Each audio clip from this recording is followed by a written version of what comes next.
simulan na natin ang ika-43 istorya.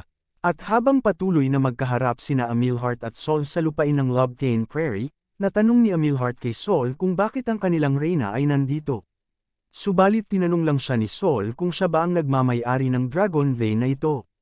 At agad naman siyang sinagot ni Amilheart na hindi siya ang nagmamay-ari, at siya lamang ay napadpad dito ilang taon na ang nakakaraan, subalit hindi niya ito sinabi sa kanya. At dahil sa sinabi nito, natanong siya ni Saul kung bakit. At sinagot niya na ito ay dahil pagkatapos masira ng kasunduan ni Saul sa mga Pendragon, si Saul ay lubhang nasugatan. Kaya hindi niya na sinabi ang walang kabuluhang impormasyon. At dahil sa mga sinabi ni Amilheart, napatitig na lang sa kanya si Saul nang may nagdududang mukha.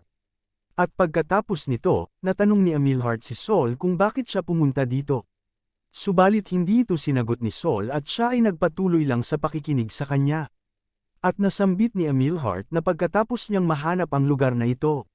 Mayroon lamang 2 okasyon kung saan lumaganap ang mana sa lugar.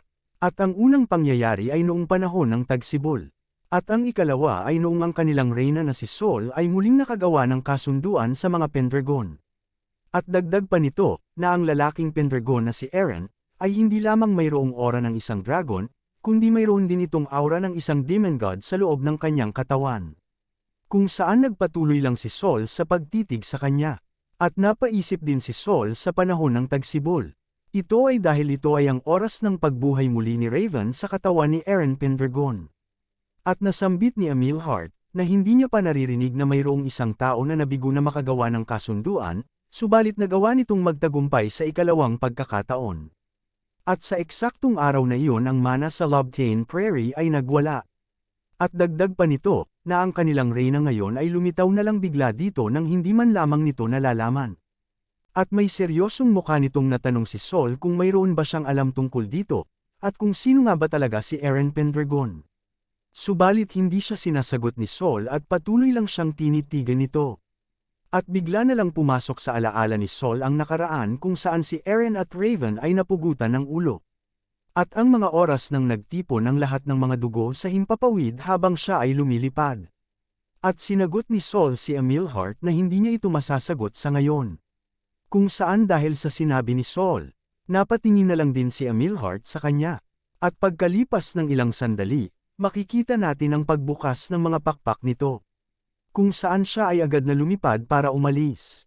At habang si Amilheart ay lumilipad papaalis sa lupain, nasambit nito na ang kapangyarihan ng Demon God ay isang bagay na makakagiba ng hangganan ng buhay at kamatayan. At dagdag pa nito, na ito ay isang bagay na habang buhay na makakapagpabago ng pundasyon ng mundo. At habang nakatingin kay Saul, nasambit ni Amilheart na ito ay kanilang tungkulin bilang isang dragon para magmasid ng maingat sa galaw ng Pendragon na iyon.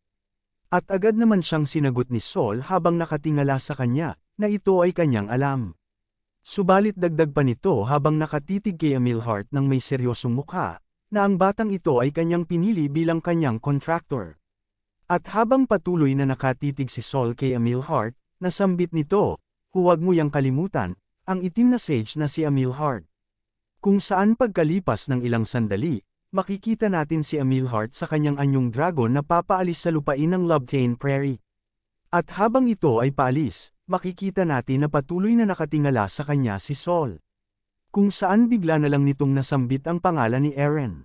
At makikita natin ang paglubog ng araw sa malaking lupain. At lumipat naman tayo sa gitna ng daan kung saan mayroong tumatakbong paa ng mga kabayo kasabay ng paa ng isang lalaki. At dahil sa nakikita ng mga tao, hindi sila makapaniwala sa nangyayari. Kung saan natanong ng isang lalaki kung totoo ba ang kanyang nakikita. Ito ay dahil sa kanilang harapan na dumadaan ay si Leon, kasabay ng mga kabayo na tumatakbo at hinihila ang karawahe habang minamaneho ni Argus. At habang si Leon ay patuloy na tumatakbo, hinawi nito ang ulo ng kanyang katabing kabayo. At nasambit nito na paniguradong ito ay nahihirapan sa paghila ng mabigat na karawahe na kagaya nito ng malalayong distansya. At may makikita tayong mga chestnut na bigla na lang ipinalabas ni Argus sa kanyang bulsa. Kung saan bigla niya na lang din itong itinapon papunta kay Leon habang siya ay patuloy na tumatakbo. Subalit ang itinapon nitong mga chestnut ay agad din na nagawang mailaga ni Leon. At dahil nagawa ni Leon na makaiwas, masayang nasambit nito kay Argus na hindi siya mahuhulog dito. At dahil nagawa din itong masilayan ng tatlo sa loob ng karwahe, nasambit ni Irene na si Leon ay tunay na nakakamangha. At dahil napapansin ni Aaron na mas dumadami ang kanyang mga nakikitang tao sa paligid, nasambit nito sa kanyang isipan na ito ay oras na para marating nila ang kanilang pakay na syudad.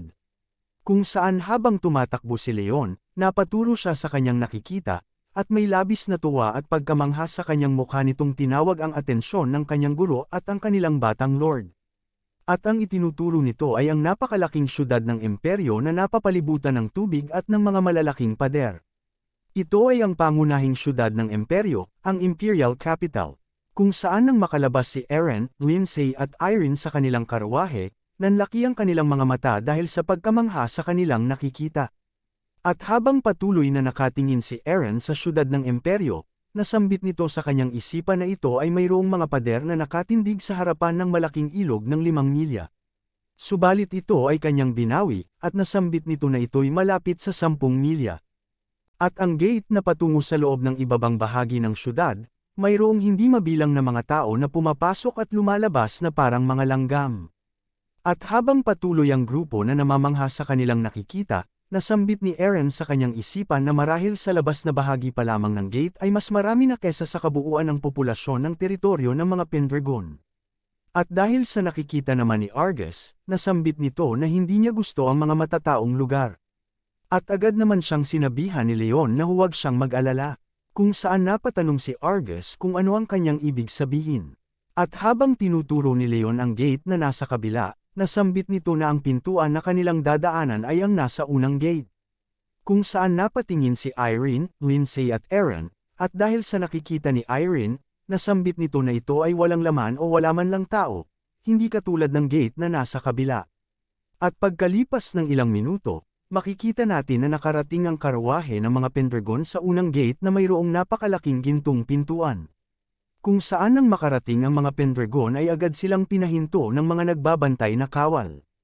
At pasigaw na nasambit ng kawal na ang unang gate ay binubuksan lamang sa mga nobles na mayroong titulong count o mataas. At dagdag pa nito na ito ay 100 na para lamang sa mga maharlika. At habang ang karwahe ng mga Pendragon ay nakahinto sa harap ng gate, nasambit ng mga kawal na sila ay umalis at pumunta sa kabilang pintuan. At dahil dito, may naiinip na mukha na nasambit ni Argus na ayaw niyang makipag-usap dito.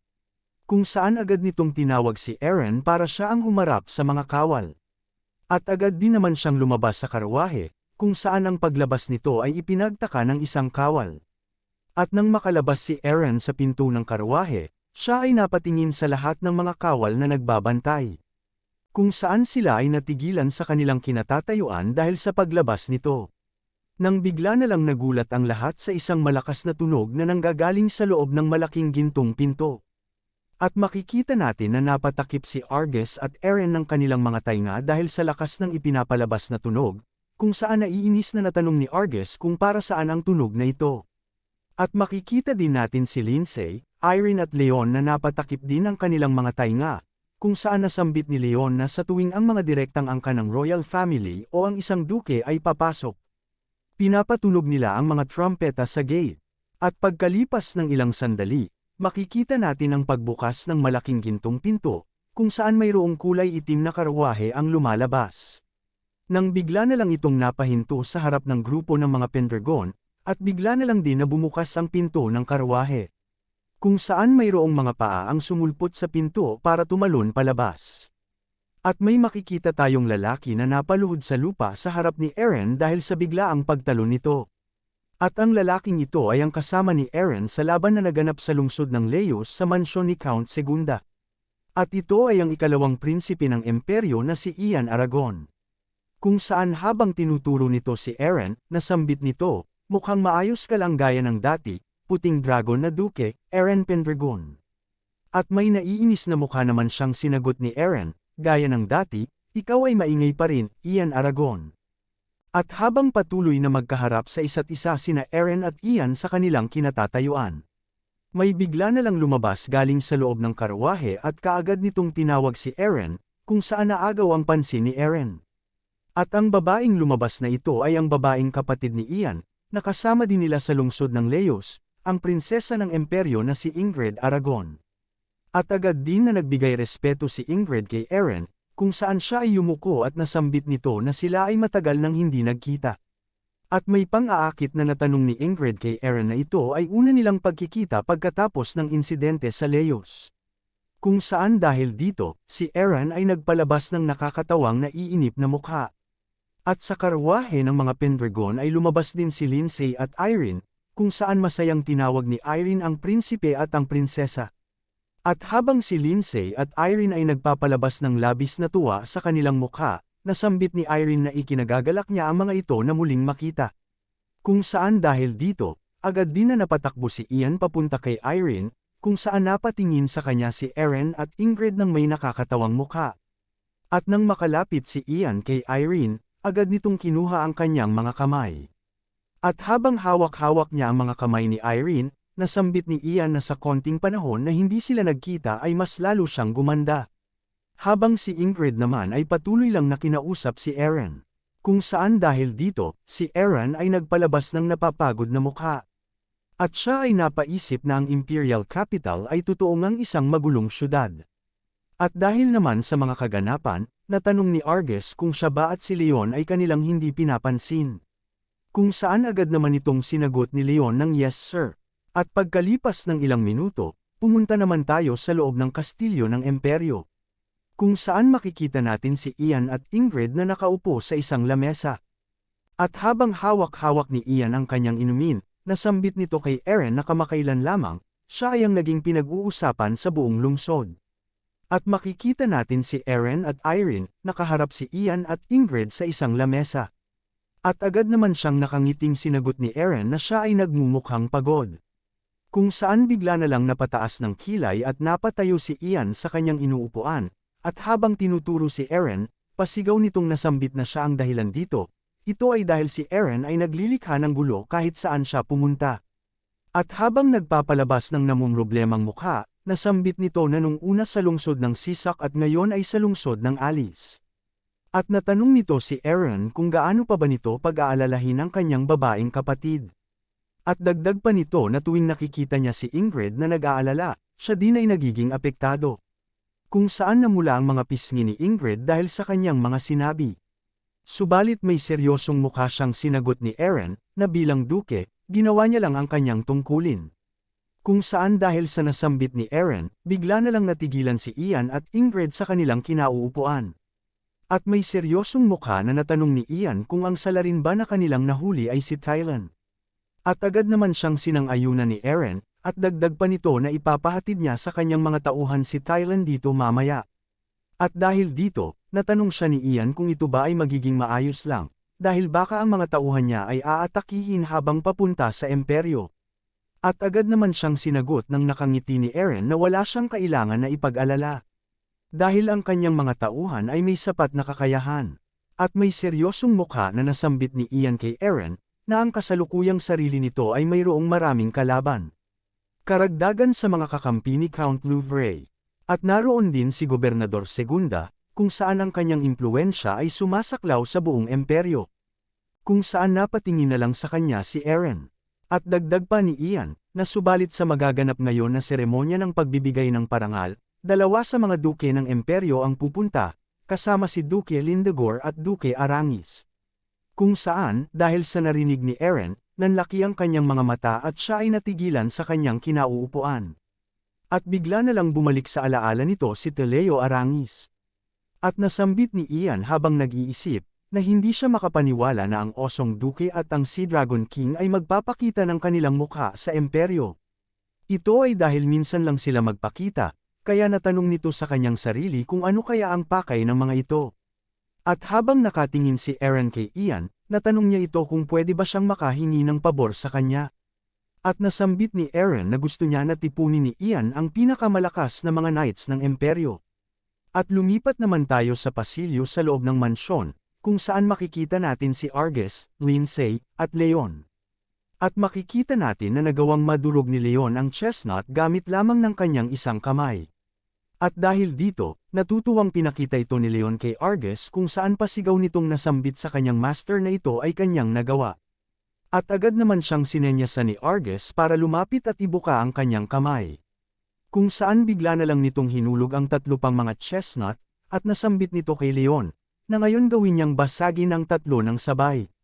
Kung saan ito ay labis na ikinagulat ni Leon, at dagdag pa ni Argus na siguraduhin niya na magagawa niya ito sa loob ng 10 araw. At agad namang nagtatanong na sumang-ayon si Leon. At pinakita ni Argus ang kanyang kamay na may hawak na 5 chestnut. Kung saan agad niya itong dinurog gamit ng kanyang isang kamay nang walang kahirap-hirap. At habang hinuhulog ni Argus ang mga nadurog na chestnut sa kanyang kamay, nasambit nito kay Leon, na ang mandirigma na walang lakas ng paghawak ay kapareho ng knight na hindi marunong sumakay ng kabayo. Kung saan dahil sa ginawa at nasambit ni Argus, napipilitang nasambit ni Leon ang yes sir. At dahil dito, napaisip si Lindsay na siya ay sumusuko. At makikita natin ang biglang pagdating ni Eren kasama si Ian papunta kay Lindsay, Argus, at Leon. Kung saan nang makita sila ni Ian sa malayo. Natanong nito si Eren kung sino ang dalawa. At agad naman siyang sinagot ni Eren na sila ay si Leon at Argus, sila ay mga mandirigma na sumali sa hukbo ng mga Pendragon. At nasambit ni Ian ang pangalan ni Argus, at dagdag pa nito na ito ay ang lalaki na tumalo sa pinakamalakas na knight ng Alice. At habang tinitingnan naman ito si Leon, nasambit nito na mayroon siyang malabong alaala sa kanya. At agad din naman sinabi ni Eren na siya ay isang jester ng Imperial Castle galing sa pamilya ng mga John Ball. At nasambit ni Eren na ngayon ay hindi na siya isang jester, at siya ngayon ay mandirigma ng pamilya ng Pendragon. Kung saan ito'y bahagyang ikinagulat ni Ian, at dagdag pa ni Eren na subalit ngayon si Leon ay isang baguhan pa lamang. Pero siya ay magiging makapangyarihang kasamahan sa laban na darating. At dahil dito, nasambit ni Ian na ito ay malaking ebalwasyon galing sa kanya. Kung saan napangiti na lang si Eren habang nakatingin kay Ian. At habang patuloy na nakamasid si Argus sa paligid. Habang patuloy din ni Leon na sinusubukan na madurog ang mga chestnut. Nasambit ni Argus na hindi siya akma sa mga magagandang lugar, kasama ang lahat ng mga kumikinang at mamahaling bagay. Nang bigla na lang naagaw ang pansin ni Leon at Argus. Ito ay dahil sila ay tinawag ng papalapit na si Eren kasama si Ian. At habang naglalakad, masayang nasambit ni Eren na siya ay nakakuha ng permiso galing kay Prinsipe Ian, para makita nila ang lugar ng pagsasanay ng mga magiging espada at shield ng Imperyo, ang hukbo ng Golden Lion Knights. At pagkalipas ng ilang minuto, makikita natin ang 4 na pumapasok sa isang malaking gate, kung saan makikita ang mga maraming sundalo na nagsasanay. At nang makarating silang 4, bumungad sa kanilang harapan ang mga sundalo na nakikipaglaban sa isa't isa. Kung saan nakikipagbanggaan ang mga ito gamit ng kanilang mga kahoy na espada. At may makikita din tayo na mga sundalo na mayroong hawak na mga kahoy na sibat para magsanay. At dahil sa kanyang nakikita, si Argus ay napatawa at nasambit nito na mayroon din pala ang kastilyo na masayang lugar. At habang hawak-hawak nito sa balikat si Leon, nasambit nito na hahayaan niya itong makipaglaro sa kanila. Kung saan agad din na nasambit ni Leon ang salitang yes sir, habang sinusuntok ang kanyang isang kamay gamit ng kanyang kamao.